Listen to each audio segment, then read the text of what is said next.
ಹಾಗೆ ಮನೆಯಲ್ಲಿ ಅಥವಾ ಹೊರಗಡೆ ಲಾಕ್ ಮಾಡುವಾಗ ದಯವಿಟ್ಟು ಬೀಳಾಕಗಳನ್ನ ತಮ್ಮ ವಾಹನಗಳಿಗೆ ಅಳವಡಿಸಿ. ಅದೇ ರೀತಿ ಕಳ್ಳತನವಾದ ಬೈಕರು ಕಳ್ಳರು ಯಾವುದೇ ಕಾರಣಕ್ಕೂ ಬೇರೆ ವ್ಯಕ್ತಿಗಳಿಗೆ ಮಾರಾಟ ಮಾಡುವುದಿಲ್ಲ. ಅವರು ಆ ಬೈಕ್ನ ಬಿಡಿಭಾಗಗಳನ್ನು ಮಾರಾಟ ಮಾಡಿ ಹಣವನ್ನು ಗಳಿಸುತ್ತಾರೆ. ಅದೇ ರೀತಿ ಕದ್ದ ನಿಮ್ಮ ಬೈಕನ್ನು ಬೇರೆ ಅಪರಾಧ ತಪ್ಪೆಗಳಲ್ಲಿ ತೊಡಗಿಸಿಕೊಳ್ಳುತ್ತಾರೆ. ದಯವಿಟ್ಟು ತಮ್ಮ ಬೈಕ್ಗಳಲ್ಲಿ ಹೋದಲ್ಲಿ ಸಂಬಂಧಪಟ್ಟ ಪೊಲೀಸ್ ಠಾಣೆಗೆ ತಿಳಿಸುವುದು ಉತ್ತಮ. ದಯವಿಟ್ಟು ನಾವು ಚಿಕ್ಕ 2 ನಿಮಿಷಗಳ 3 ನಿಮಿಷಗಳ ಕೆಲಸನಾದರೂ ದಯವಿಟ್ಟು ತಮ್ಮ ಮನೆಯ ಬಾಗಿಲನ್ನು ಬದ್ಧವಾಗಿ ಹಾಕಿ. ಬರ್ತಾ ಇದ್ದೀರಿ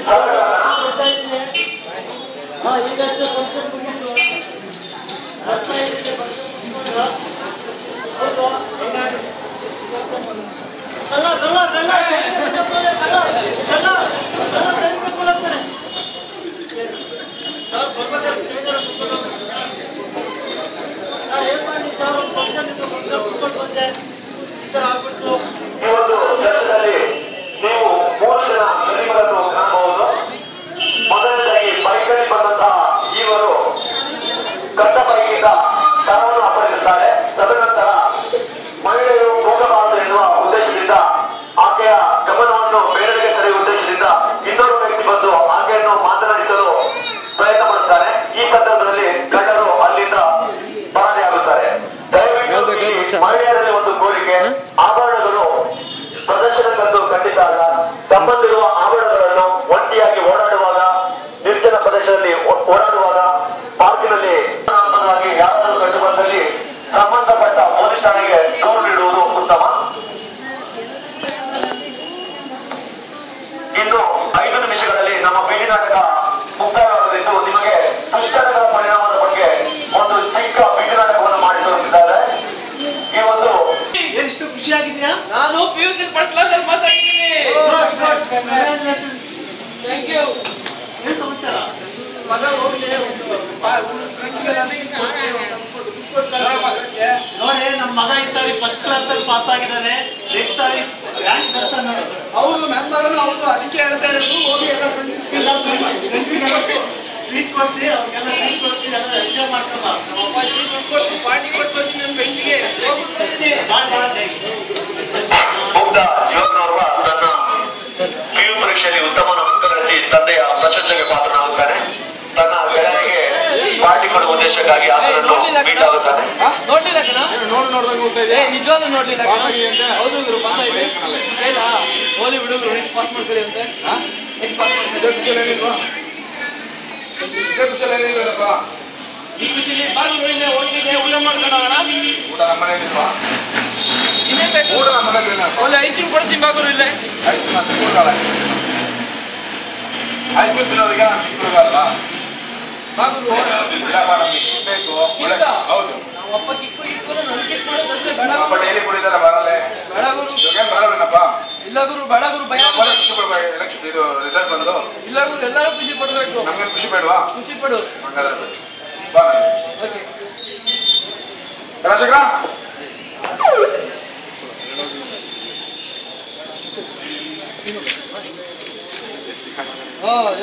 ಏನ ಕರ್ಕೊಂಡಿದ್ಯಾ?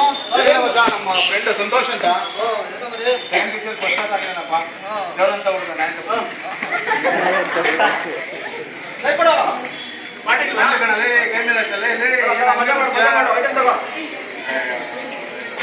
ಇಂಜೆಕ್ಷನ್ ಅಂದ್ರೆ ಭಯ ಆಯ್ತಾ ನಿನ್ಗೆ? ಭಯ ಆಯ್ತಾ? ನೋಡಿ, ಈ ಇಂಜೆಕ್ಷನ್ ತಗೋ, ಭಯ ಮಾಡ್ಬಿಡು.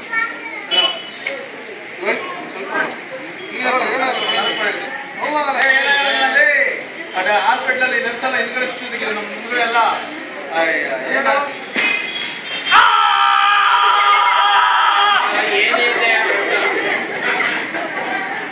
ಹಿಂಗೆ ಬೇಕಪ್ಪ. ಆಮೇಲೆ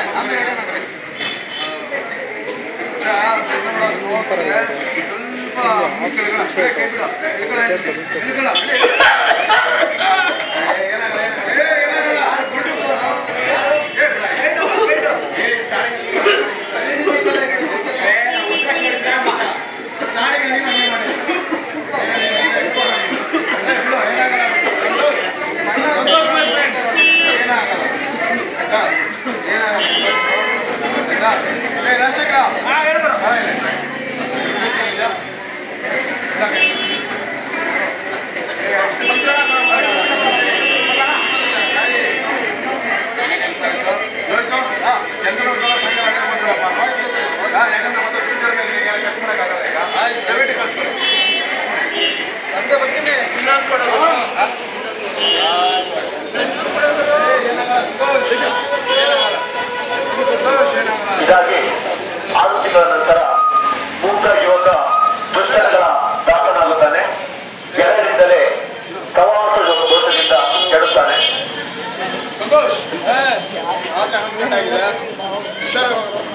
ಅಪ್ಪ ಅಮ್ಮಂಗೆ ಏನು ಗೊತ್ತಾಗಲ್ಲ ಗುರು.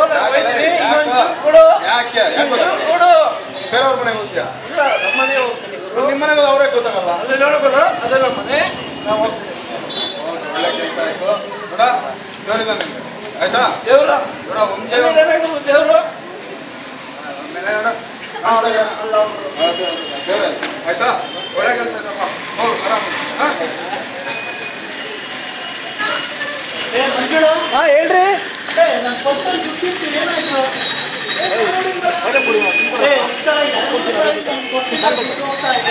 ಯಾಕೆ ತಗೊಂತ ಇದ್ದಾರೆ ಏನು ಗೊತ್ತಾಗ್ತಾ ಇಲ್ಲ.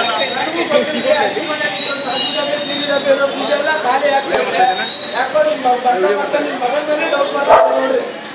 ಯಾಕೋ ಬರ್ತಾ ಬರ್ತಾ ನಿಮ್ಮ ಮಗನ ಮೇಲೆ ಡೌಟ್ ಜಾಸ್ತಿ ಆಗ್ತಾ ಇದೆ. ಯಾಕೆ ಏನಾಯ್ತು? ನಾನು ಸರಿಯಾಗಿ ಮನೆಗೆ ಬರ್ತಾ ಇಲ್ಲ. ಲೇಟಾಗಿ 1:30-2 ಗಂಟೆ ಟೈಮಿಗೆ ಬರ್ತಾನೆ. ಬೆಳಿಗ್ಗೆ ನೀವು ಹೋಗುವಾಗ ಅವ್ನು ಇನ್ನೂ ಎದ್ದಿರಲ್ಲ. ನೀವು ಒಂದ್ ಸ್ವಲ್ಪ ನೋಡ್ಕೊಳ್ರಿ ಮಗನ ಕಡೆ ಅಂತ ನೋಡೋದೇ ಇಲ್ಲ. ಬರೀ ಆಫೀಸು 3 ನಿಜ ಆಯ್ತು. ಏನ್ ಮಾಡೋದೆ? ಬೆಳಗ್ಗೆ 7 ಗಂಟೆಗೆ ಆಫೀಸ್ಗೆ ಹೋದ್ರೆ ಇನ್ ರಾತ್ರಿ ಬರೋದು 9 ಗಂಟೆ ಆಗುತ್ತೆ. ಆಫೀಸಲ್ಲಿ ತುಂಬಾ ಕೆಲಸ, ಏನ್ ಮಾಡಂಗಿಲ್ಲ.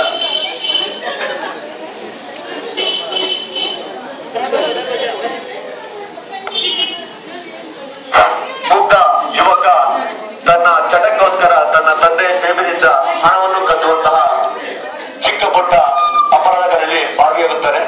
ದುಶ್ಚಟಗಳು ಅಪರಾಧಗಳನ್ನು ಮಾಡುವಂತೆ ಪ್ರೇರೇಪಿಸುತ್ತದೆ.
ಬಂದ್ಬಿಟ್ಟೆ 10 ನಿಮಿಷ.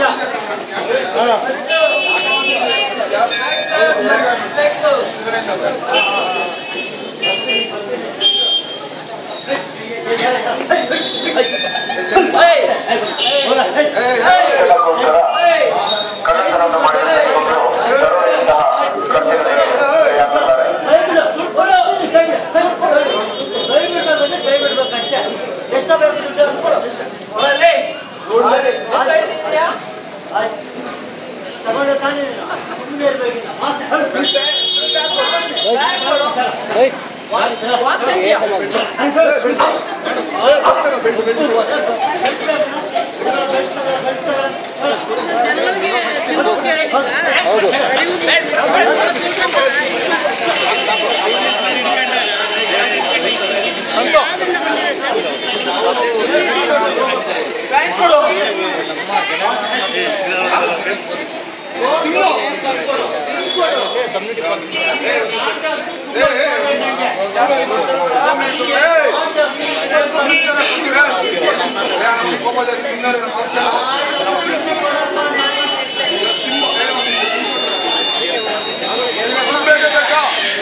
ಡೌಟ್ ಕ್ಲಿಯರ್ ಮಾಡು.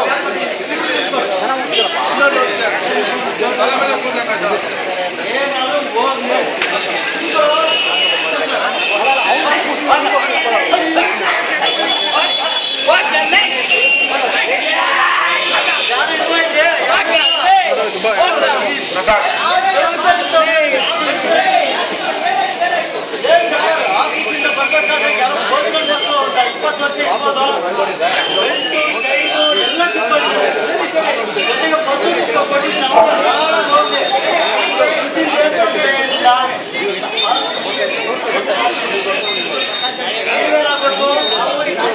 ಇವ್ರನ್ನ ಪೊಲೀಸ್ನವ್ರು ಇವ್ರನ್ನ ಕರ್ಕೊಳ್ಳಿ ಸರ್ನ ಅವ್ರಿಗೆ ಸ್ವಲ್ಪ ಹೇಳಿ.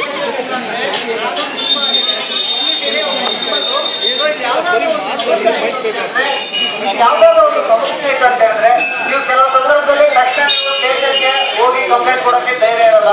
ಅಯ್ಯೋ ಹೋದ್ರೆ ಹೋಗ್ಲಿ ಬಿಡು ಅಂತ ಹೇಳ್ಬಿಟ್ಟು ಇಲ್ಲೇ ಅಫೆನ್ಸ್ ಆಗ್ಲಿಕ್ಕೆ ನಾವೇ ಕಾರಣ ಆಗ್ತೀವಿ. ಸೊ ಅದೇ ಒಂದು ಅಫೆನ್ಸ್ ನಾವು ಮುಂದೆ ಕಂಟಿನ್ಯೂ ಆಗ್ತಂಗೆ ನಮ್ಮಲ್ಲಿರೋ ಒಂದು ಸಾರ್ವಜನಿಕರ ಒಂದು ಮುಂದೆ ಬಂದು ಅಲ್ಲಿರೋ ಒಂದು ತೊಂದರೆ ಆಯಿತು ಅಂತ ಹೇಳಿದ್ರೆ ಅದನ್ನ ತಕ್ಷಣ ಒಂದು ಸ್ಟೇಷನ್ಗೆ ಒಂದು ಸುದ್ದಿ ಮುಟ್ಟುವಂತಿರೋದು ಅಥವಾ ಯಾರಾದ್ರೂ ನಿಮಗೆ ಒಬ್ಬ ಅಸಹಾಯಕ ಒಬ್ಬ ನಾಗರಿಕ ಇನ್ನೊಬ್ಬ ನಾಗರಿಕ ಅಂದ್ರೆ ಒಂದು ಬೇರೆ ಯಾರು ಅಲ್ಲ, ಒಬ್ಬ ಪೊಲೀಸ್ ಮಿತ್ರ.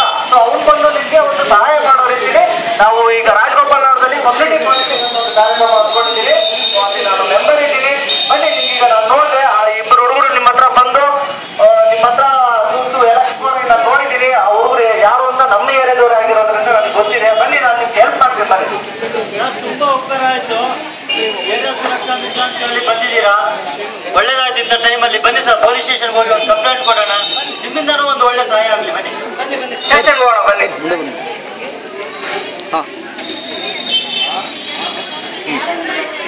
ಸ್ಟೇಷನ್ ನಮಸ್ಕಾರ ಸರ್. ಇವರು ಮಲ್ಲೇಶ್ ಅಂತ ಹೇಳ್ಬಿಟ್ಟು ಪಾಪ ಇವರು ದಾರಿಯಲ್ಲಿ ಮಂಜುನಾಥ ಪಾರ್ಕ್ ಹತ್ರ ಬರ್ತಾ ಇದ್ರು. ಒಂದು 3-4 ಜನ ಹುಡುಗರು ಸೇರ್ಕೊಂಡು ಅವ್ರನ್ನ ಪರ್ಸು ಮೊಬೈಲ್ ಎಲ್ಲ ಬರ್ತಾ ಇದ್ದೀವಿ. ಹುಡುಗ ಕೂಡ ಹೊಡಿತಾ ಇದ್ರು, ಸಿಕ್ಕಾಪಟ್ಟೆ ಬಿಟ್ಟಿದ್ದಾರೆ. ಜನ ಏನು ಹಾಕಿರ್ಬೇಕು ಸರ್. ಸೊ ಹುಡುಗ ನೋಡಿದ್ದೀವಿ, ಇನ್ನು 18 ವರ್ಷ ಕೂಡ ಆಗಿಲ್ಲ. ಸೊ ಹುಡುಗ ನಾನು ಮನೆ ಹತ್ರನೇ ಇರೋದು. ಇನ್ನು ಒಳ್ಳೆ ಹುಡುಗ ಅವನು. ಬಟ್ ಯಾಕೆ ಈ ರೀತಿ ಮಾಡ್ದ ಅನ್ನೋದು ಗೊತ್ತಿಲ್ಲ. ಫಸ್ಟ್ ಅವನು ಫ್ರೆಂಡ್ಸ್ ಜೊತೆ ಸೇರ್ಕೊಂಡು ಡ್ರಗ್ಸು ಗಾಂಜಾ ಇದೆಲ್ಲ ತೊಗೊಳೋದೆಲ್ಲ ಕಲ್ತ್ಕೊಂಡು ದುಡ್ಡುಗೋಸ್ಕರ ಈ ಥರ ಮಾಡ್ತಾ ಇರ್ಬೋದು. ಬಟ್ ನಾವು ಅವ್ನಿಗೆ ಕೇಸ್ ಮಾಡಿ ಇದೆಲ್ಲ ಮಾಡೋದ್ರಿಂದ ಯಾವುದೇ ರೀತಿ ಒಂದು ಪ್ರಯೋಜನ ಆಗಲ್ಲ. ನಾವು ಅವ್ರಿಗೆ ಕೌನ್ಸಿಲಿಂಗ್ ಕೊಡಬೇಕು. ಸೊ ಅದಕ್ಕೆ ನಾವು ಅವ್ರ ಪೇರೆಂಟ್ಸ್ ಹತ್ರ ಹೋಗಿ ಅವ್ರ ಪೇರೆಂಟ್ಸ್ ತಿಳಿಸೋಣ. ಸೊ ಈ ಥರ ನಿಮ್ಮ ಮಗ ಹಾಳಾಗ್ತಾ ಇದ್ದಾನೆ, ಆದಷ್ಟು ನೀವು ಅವ್ರನ್ನ ಬಡಿಯೋದು ಯಾವುದೇ ರೀತಿ ಪ್ರಯೋಜನ ಇಲ್ಲ. ಒಂದು ಆದಷ್ಟು ಒಂದು ಫಲ ಪರಿವರ್ತನೆ ಮಾಡೋಣ ಅಂತ ಹೇಳಿ ನಾವು ಅಂದ್ಕೊಂಡಿದ್ವಿ. ನೀವೇ ಹೇಳ್ತಾರೆ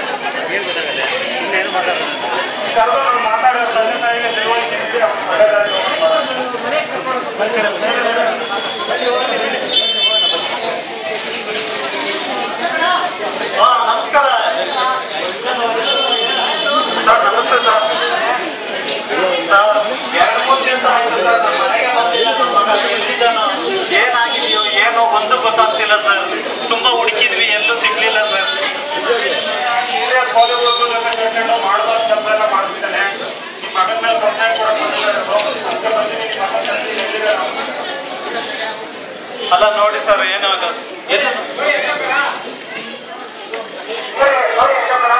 ಮಗ ಈಗ ಆಲ್ಮೋಸ್ಟ್ ಕೆಟ್ಟಬಿಟ್ಟಿದ್ದಾರೆ. ಅವನು ಗಾಂಜಾ ಹೊಡೆಯೋದು, ಡ್ರಗ್ಸ್ ತಗೊಳ್ಳೋದು, ಈ ತರದೆಲ್ಲ ಚಟುವಟಿಕೆಗಳು ಭಾಗಿಯಾಗಿದ್ದಾರೆ. ಸೊ ಈಗ ನೀವು ಪೊಲೀಸ್ ಸ್ಟೇಷನ್ ಕಂಪ್ಲೇಂಟ್ ಕೊಟ್ಟು ಅವ್ರು ಅರೆಸ್ಟ್ ಮಾಡಿ ಜೈಲಿಗೆ ಕಳ್ಸೋದಕ್ಕಿಂತ ಸೊ ಇಲ್ಲಿ ಕೌನ್ಸಿಲಿಂಗ್ ಸೆಂಟರ್ಸ್ ಇದೆ. ಸೊ ಅವನಿಂದ ಡ್ರಗ್ಸ್ ತಗೊಳ್ಳೋದು, ಸೊ ಇದನ್ನ ಅವ್ರು ಮನ ಪರಿವರ್ತನೆ ಮಾಡಲಿಕ್ಕೆ ಕೌನ್ಸಿಲಿಂಗ್ ಸೆಂಟರ್ಸ್ ಇದೆ ಗೌರ್ಮೆಂಟ್ ಇಂದ. ಸೊ ನೀವು ಅಲ್ಲೇ ಹಾಕೋದ್ರಿಂದ ಇನ್ನೂ ಅನುಕೂಲ ಆಗುತ್ತೆ. ಬರೀ ಅವರು ಏನೋ ಒಂದು ತಪ್ಪು ಮಾಡಿರ್ಬೋದು, ಬಟ್ ಅವರು ಒಂದು ತಿಳ್ಕೊಳ್ಳೋ ಚಾನ್ಸ್ ಇರುತ್ತೆ. ನಾವು ಅದಕ್ಕೆ ಸಾಹೇಬ್ರ ಜೊತೆ ಮಾತಾಡಿದ್ದೀವಿ. ಸೊ ಅವರು ಕೂಡ ನಾವು ಹೆಲ್ಪ್ ಮಾಡ್ತೀವಿ ಅಂತ ಹೇಳಿದ್ದಾರೆ. ಏನಂತೀರಾ ಅಶೋಕಣ್ಣ? ಹೌದು ಪ್ರಕಾಶ್ ಅವರು, ನೀವು ಹೇಳಿದ್ ಕರೆಕ್ಟ್. ನಮ್ಮ ಮಗ ತುಂಬಾ ಇತ್ತೀಚೆಗೆ ತುಂಬಾ ಕೆಟ್ಟೋಗ್ಬಿಟ್ಟಿದ್ದಾನೆ. ಇದಕ್ಕೆ ನಾನು ಕಾರಣ ಅನ್ಸುತ್ತೆ. ನಾನು ಕೆಲ್ಸಕ್ಕೆ ಬೆಳಿಗ್ಗೆ 7 ಗಂಟೆಗೆ ಬಂದ್ರೆ ರಾತ್ರಿ 9 ಗಂಟೆಗೆ ಬರ್ತಿದ್ದೆ. ನನ್ನ ಮಗ ಏನ್ ಮಾಡ್ತಿದ್ದಾನೆ ಏನು ನಾನು ನೋಡ್ತಾ ಇರ್ಲಿಲ್ಲ. ನಮ್ಮ ಮನೆಯವರು ಕೆಲ್ಸಕ್ಕೆ ಹೋಗೋರು, ಹಂಗಾಗಿ ಈ ತರ ಎಲ್ಲ ಆಯ್ತು. ಹೀಗಾಗಿ ಇನ್ ಮುಂದೆ ಅದು ನೀವು ಹೇಳಿದಂಗೆ ನಿಮಾನ್ಸ್ ಡಿಎಡಿಕ್ಷನ್ ಸೆಂಟರ್ ಅಲ್ಲಿ ಸೇರಿಸಿ ಅಟ್ಲೀಸ್ಟ್ ಅವನು ಚೆನ್ನಾಗಾದ್ರೆ ಸಾಕು. ಇನ್ ಮುಂದೆ ನಾವು ನಮ್ಮ ಮಗನ ಜವಾಬ್ದಾರಿಯಿಂದ ನೋಡ್ಕೊಂತೀವಿ. ಮುಂದೆ ತುಂಬಾ ಥ್ಯಾಂಕ್ ಯು ಸರ್.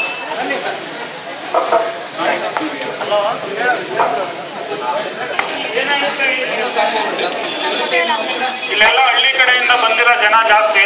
ಗಂಡ ಹೆಂಡತಿ ಇಬ್ರು ಕೆಲ್ಸಕ್ಕೆ ಹೋಗ್ತೀರಾ, ಮನೇಲಿ ಮಕ್ಳಿರ್ತಾರೆ, ಚಿಕ್ಕ ಮಕ್ಳಿರ್ಲಿ ದೊಡ್ಡ ಮಕ್ಳಿರ್ಲಿ. ಅವ್ರು ಏನ್ ಮಾಡ್ತಾರೆ, ಯಾವ ಜೊತೆ ಓಡಾಡ್ತಾರೆ, ನಿಮ್ಗೆ ಏನು ಗೊತ್ತಾಗ್ಲಿಲ್ಲ. ಕೆಲಸ ನೀವು ಏನಾಯ್ತು ಬರ್ತೀರಾ, ಸಂಪಾದನೆ ಇದ್ರಲ್ಲೇ ನಿಮ್ ಟೈಮ್ ಕಳಿತೀರಾ. ಆದಷ್ಟು ನಿಮ್ ಮಕ್ಳು ಬಗ್ಗೆ ಚಿಕ್ಕದ್ರಿಂದಲೇ ನೀವು ಆಸಕ್ತಿ ವಹಿಸೋದು ತುಂಬಾ ಒಳ್ಳೇದು.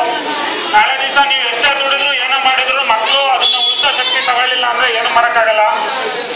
ನೀವು ದುಡ್ದಿರೋ ಸಂಪತ್ತಿಗಿಂತ ನಿಮ್ಮ ಮಕ್ಳೇ ದೊಡ್ಡದು. ಅದಕ್ಕೋಸ್ಕರ ನಿಮ್ಮ ಮಕ್ಳ ಬಗ್ಗೆ ಹೆಚ್ಚಿಗೆ ಗಮನ ಹರಿಸ್ಬೇಕು ಅಷ್ಟೇ. ಮತ್ತೆ ನೀವು ಬೆಳಗ್ಗೆ ಸಂಜೆ ವಾಕ್ ಮಾಡ್ಬೇಕಾದ್ರೆ ನಾವಿಲ್ಲೆಲ್ಲ ನೋಡ್ತಿರ್ತೀವಿ, ರೌಂಡ್ಸ್ ಮಾಡ್ಬೇಕಾದ್ರೆಲ್ಲ ಚೈನು ನೀವು ಕಾಣಂಗೆ ಮೇಲ್ ಹಾಕಂತೀರಾ. ಯಾಕಂಗ್ ಮಾಡ್ತೀರಾ?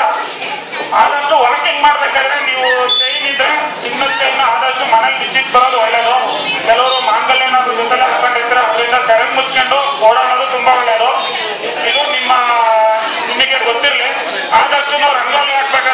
ಮುಂದೆ ನಾನು ನೀರು ತರಕ್ ಹೋಗ್ಬೇಕಾದ್ರೆ ಎಲ್ಲ ಹೋಗ್ಬೇಕಾದ್ರೂ ನೀವು ಒಬ್ಬೊಬ್ರು ಹೋಗೋಕ್ಕಿಂತ ಜೊತೆ ಹೋಗೋದು ಒಳ್ಳೇದು. ಬಸ್ ಹತ್ಬೇಕಾದ್ರೆ ಬಸ್ ಇಳಿಬೇಕಾದ್ರೆ ನೀವು ಅದಕ್ಕೋಸ್ಕರ ಇದ್ರ ಬಗ್ಗೆ ಹೆಚ್ಚಿನ ಗಮನ ಹರಿಸ್ಬೇಕು. ಮತ್ತೆ ಗಾಡಿ ನಿಲ್ಲಿಸ್ಬೇಕಾದ್ರೆ ಪಾರ್ಕಿಂಗ್ ಮಾಡ್ಬೇಕಾದ್ರೆ ನಾವು ನೋಡಿರ್ತೀವಿ, ನೀವು ಬೈಕ್ ನಿಲ್ಸ್ ಬರ್ತೀರಾ, ಸುಮ್ಮನೆ ಕೀ ಹಂಗೆ ಬಿಟ್ಟು ಬಂದಿರ್ತೀರಾ. ಏನು ಕಳ್ಳಂಗೆ ಕೀ ಬಾ ಅಂತ ಕಳ್ಳಂಗಾಗುತ್ತಾ ಬಂದು ಕೀ ತಗೊಂಡು ಹೊರಟೋಗ್ತಾನೆ. ಅದಕ್ಕೋಸ್ಕರ ನೀವು ವೀಲ್ ಲಾಕ್ ಹಾಕ್ಬೇಕು. ಗಾಡಿ ಯಾವುದೇ ಕಾರಣಕ್ಕೂ ಹಂಗೆ ನಿಲ್ಲಿಸಬಾರ್ದು. ಮತ್ತೆ ಮನೆಯಿಂದ ಹೊರಗಡೆ ಹೋಗ್ಬೇಕಾದ್ರೆ ಹ್ಯಾಂಗಿಂಗ್ ಲಾಕ್ ಹಾಕ್ಬೇಡಿ. ಆದಷ್ಟು ಸಾಧ್ಯವಾದಷ್ಟು ಡೋರ್ ಲಾಕ್ ಮಾಡಿಸಿ. ಹ್ಯಾಂಗಿಂಗ್ ಲಾಕ್ ಮಾಡಿಸಿದ್ರೆ ಗೊತ್ತಾಗ್ಬಿಡುತ್ತೆ ಹೊರಗಡೆಯಿಂದ ನೀವು ಹ್ಯಾಂಗಿಂಗ್ ಲಾಕ್ ಹಾಕಿದ್ರೆ ಮನೇಲಿ ಯಾರೂ ಇಲ್ಲ ಅಂತ. ಇದೆಲ್ಲ ಈಗ ನಾವು ಕಾಂಪ್ಲೆಕ್ಸ್ಗಳು ಕೊಟ್ಟಿದ್ದೀವಿ, ಅದೆಲ್ಲ ಓದಿ ತಿಳ್ಕೊಳ್ಳಿ. ನೀವು ಒಬ್ಬರು ತಿಳ್ಕೊಂಡು ಅದರಿಂದ ಇಬ್ಬರಿಗೆ, 4 ಜನಕ್ಕೆ ಒಳ್ಳೆಯದಾಗಿ ಅಪರಾಧಗಳು ಕಡಿಮೆ ಆದರೆ ತುಂಬಾ ಒಳ್ಳೆಯದು. ಹೆಚ್ಚಿನದಾಗಿ ಎಲ್ಲದಕ್ಕಿಂತ ಮುಖ್ಯವಾಗಿ ಚೈನ್ ಬಗ್ಗೆ ಚಿನ್ನದ ರೇಟ್ ತುಂಬಾ ಗಮನಕ್ಕೋಗಿರೋದ್ರಿಂದ ಅವರು ಈಗ ಕೆಟ್ಟ ಚಟಗಳನ್ನು ಕಲಿತು ಮಕ್ಕಳು ದುಡಿಯೋದು ತಿನ್ನಕ್ಕಾಗಲ್ಲ. ಅದಕ್ಕೋಸ್ಕರ ಅವರು ಕೆಟ್ಟ ದಾರಿ ಹಿಡಿದು ಚೈನ್ ಕಳ್ತನ ಮಾಡೋದು ಅಂತ ಇಂಥ ಕೆಲಸಕ್ಕೆಲ್ಲ ಇರ್ತಾರೆ. ನಿಮ್ಮ ಎಚ್ಚರಿಕೆಯಲ್ಲಿ ನೀವಿದ್ರೆ ನಿಮ್ಮನ್ನು ಯಾರು ಮೋಸ ಮಾಡೋಕ್ಕಾಗಲ್ಲ ಅನ್ನೋದು ನಮ್ಮ ಕಡೆಯಿಂದ ಒಂದು ನಿಮಗೆ ಮನವಿ. ಈ ಕಾರ್ಯಕ್ರಮವನ್ನು ನಡೆಸಿಕೊಟ್ಟ ಜನಗ್ರಹ ಸಂಸ್ಥೆಯವರಿಗೆ ಮತ್ತೆ ಇಷ್ಟೊಂದು ತಾಳ್ಮೆಯಿಂದ ಕೇಳಿದ ನಿಮಗೆಲ್ಲರಿಗೂ ಧನ್ಯವಾದಗಳು. ಈ ಕಾರ್ಯಕ್ರಮವನ್ನು ನೀವು ಉಪಯೋಗಿಸ್ಕೊಬೇಕು. ಇದರಿಂದ ಏನಾರ ನಮ್ಮಿಂದ ಮಾಹಿತಿ ನಿಮ್ಗೆ ತಲುಪಿದ್ರೆ ಅದನ್ನ ಸಕ್ರಿಯವಾಗಿ ನೀವು ಬಳಸ್ಕೊಳ್ಬೇಕು.